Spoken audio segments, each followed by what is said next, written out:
रोचक है। सुचेता जी और कृपलानी जी में 20 वर्ष का फर्क था लगभग। महात्मा गांधी दोनों के बीच में दोनों शादी करना चाहते। पहले तो लोग समझते थे कृपलानी जी को, वो जिस तरह से उनका व्यवहार था, वो महिलाओं से बात करने में भी जरा सा पीछे हट जाते, तो लोग ये मानते थे कि इनकी डिक्शनरी में इनकी शादी वादी कभी नहीं, ऐसा लिखा हुआ है उन्हीं के साथ। लेकिन वो सुचेता जी के ऐसे उनका जो भी भाव बना, महात्मा गांधी पक्ष में नहीं थे दोनों की शादी, और वो किसी मौके पे उस वक्त वो शादी रुक गई उस वक्त के लिए। फिर महात्मा गांधी चाहते थे सुचेता जी किसी और से विवाह कर लें, सुचेता जी ने एकदम मना कर दिया। और कुल मिला के ये है कि दोनों की शादी। लेकिन कितनी मजेदार बात है कि वो कांग्रेस की सरकार के पूर्व विरोधी और सुचेता जी कांग्रेस की बड़ी लीडर। इससे एक अंदाजा होता है कि क्या मतलब घर में, इसका मतलब साफ बात है कि घर में तो राजनीति की बात नहीं होती होगी ना, और कितने बड़े दिल हैं। और जब 1963 में सुचेता जी को मुख्यमंत्री बनाया गया उत्तर प्रदेश का, और पहली महिला मुख्यमंत्री थी देश में पहली, तो आचार्य कृपलानी जी से लोगों ने पूछा उनकी प्रतिक्रिया, बोले ये कांग्रेसी इतने बदमाश हैं कि मेरी बीवी को भगा ले गए।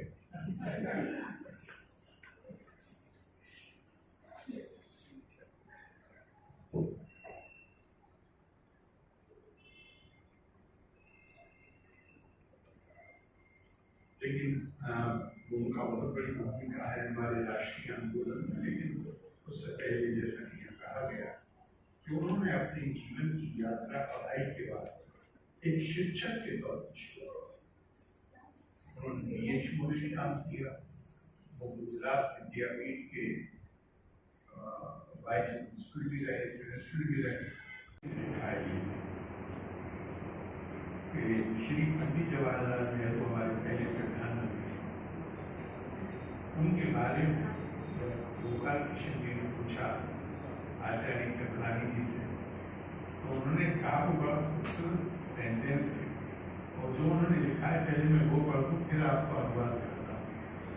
Gandhi ji was confident of his flaw which faithfully followed. Gandhi ji पूरे आश्वस्त रहते थे कि बेहतरीन लोगों का जो समूह उनके इर्द इकट्ठा हो गया, असाधारण प्रतिभागी, उनके बारे में वो हमेशा आश्वस्त रहते थे। But there was one land that kept running out of line here and there and everywhere. लेकिन उनमें एक बड़ा व्यक्तित्व ऐसा था जो इधर उधर लाइन से हट के भी निकल जाते, और वो चाहे here हो चाहे there हो या everywhere हो, गांधी जी उन्हें उनका पीछा करते हुए पहुंच जाते थे और फिर पकड़ के लाइन में खड़ा कर देते। ये आचार्य मैंने पहले ही कहा आपसे कि वो बहुत आज़ादी के फौरन बाद ही बड़े आलोचक हो गए, और बात यहाँ खान अब्दुल गफ्फार की तस्वीर मैंने भी देखी लगी हुई साथ उनके साथ ही में। तो आचार्य जी उन लोगों में थे जिन्होंने गुलाम भारत में भी जेलें काटी और आजाद भारत में भी जेलें। और खान अब्दुल गफ्फार का जब ये जुमला लिख रहा था फोटो देखा मैंने, तो मुझे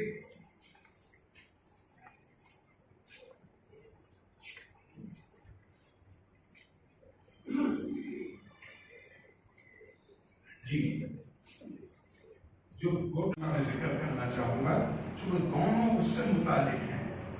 कि हमारी सांस्कृतिक विरासत है। 1947 के आसपास बापू ने अपने संयम और धैर्य का परीक्षण करने के लिए कुछ प्रयोग, मैं उसके विस्तार में नहीं जाऊंगा। इसको लेकर बहुत सारे लोगों के मन में भ्रांतियां थे और बापू ने एक पत्र के माध्यम से स्थिति को स्पष्ट किया, बताया कि उनका उद्देश्य क्या है और गलतफहमियां पैदा करने की कोई गुंजाइश नहीं। और वो जो पत्र लिखा जिन लोगों को भेजा गया उनमें कृपलानी जी ने जो उसका उत्तर लिखा, मैं मानता हूं कि उसमें उनकी जो गहरी जड़ें थी अपनी संस्कृति में, उसका वो अभिव्यक्ति उसको मिली। वहां उन्होंने कहा ये खत उस पर चर्चा नहीं कर सकते। मेरे मन में अगर तनिक मात्र भी संदेह हो जाए तो मैं अपनी आंखों और कानों पर विश्वास करने की बजाय आपकी बात पर विश्वास करूंगा, क्योंकि मैं ये मानता हूं कि मेरी इंद्रियां धोखा दे सकती हैं, पर मुझे आपके प्रति विचलित नहीं कर सकती। मैं ये भी जानता हूं कि आप श्रीमद् भगवद गीता के छात्र हैं और वो किताब आपका प्रेरणा स्रोत है। और मन में ये बात आप कहते, शंका व्यक्त करते, मन में ये बात उठती है कि कहीं गीता में प्रतिपादित लोक संग्रह के सिद्धांत का कोई उल्लंघन तो नहीं हो रहा। लेकिन इस मामले में भी मेरा विश्वास है कि ये सिद्धांत आपकी नजर से कभी अलग नहीं हुआ होगा। इसके अलावा क्या मार्मिक शब्द है। मामला केवल इतना नहीं है कि बड़ी संख्या में मासूम लोगों की जानें ले ली गई हैं, बल्कि जिस चीज ने मुझे विचलित किया है वे ये है कि इन अपराधों के माध्यम से धार्मिक आदर्शों और मूल्यों पर कुठाराघात किया गया और धर्म के नाम को बदनाम किया गया। दोनों समुदायों ने एक दूसरे से जघन्य हिंसा करने के तरीके एक दूसरे से सीखे, ताकि पहले की तुलना में अधिक मासूमों का खून बहाया जा सके। ऐसा प्रतीत होता है जैसे हर नई हिंसक घटना में पुराने रिकॉर्ड तोड़ने का प्रयास किया जा रहा है। हिंसा और क्रूरता के नए आयाम सामने आते हैं और जानवरों की तरह व्यवहार करके धर्म की मर्यादा को तार-तार किया जा रहा है और मानव प्रतिष्ठा को खंडित करने में नए हथियार प्रयोग किए जा रहे हैं। मैं हिंदू हूं और हिंदू होने का मुझे गर्व है, लेकिन मेरा ये गर्व इसलिए इस सत्य में मूलित है कि हिंदू पर्यायवाची है अहिंसा का, हिंदू पर्यायवाची है शांति का, और हिंदू का मतलब है एक परम तत्व को स्वीकार करके उसकी विभिन्न अभिव्यक्तियों को सम्मान और आदर दें।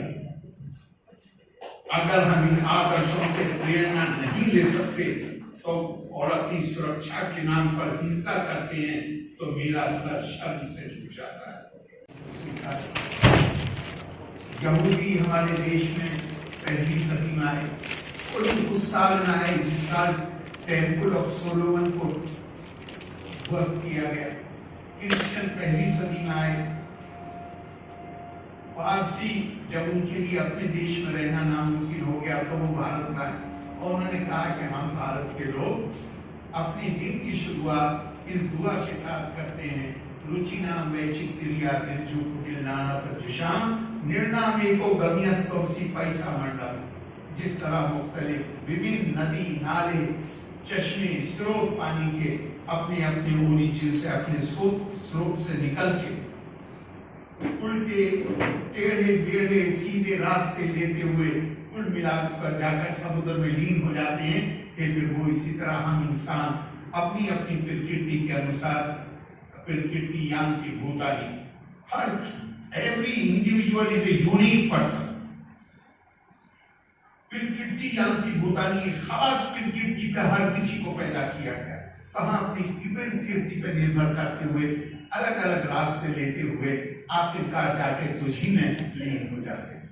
तो भारत की आज पूरी दुनिया प्लूरलिस्टिक हो रही है, पूरी दुनिया डाइवर्सिटी को एक्सेप्ट कर रही है। अगर हम इसे कहें तो पिछले 100-150 साल में और बढ़ा दीजिए थोड़ा सा, उसमें ये परिवर्तन आया है दुनिया। लेकिन भारत की संस्कृति, भारत की सभ्यता को पहले दिन से बहुता का को स्वीकार करना और बहुता का जो विभिन्न अभिव्यक्तियां हैं उनका आदर और सम्मान करना। और हम अगर वो ना करें तो हम अपनी विरासत के प्रति वफादारी नहीं दिखाते। आचार्य JB कृपलानी जी के एक भाषण में एक और बहुत खूबसूरत, मुझे 2 लाइनें तो याद है। आकाशात पतितं तोय यथा गच्छति सागर, सर्वदेवा नमस्कारा केशवम प्रीति गच्छति। आसमान से, जिस तरह आसमान से गिरने वाली हर बूंद समुद्र की तरफ भागती है, इसी तरह उसकी इबादत कोई नाम लेके कर लो, अल्टीमेटली उसे को पहुंचती है। ये जो भारतीय संस्कृति की जो खूबियां हैं, जो मैं मानता हूं this is the foundational virtue of Indian culture and civilization. ये उसका आधार है, उसकी नींव है।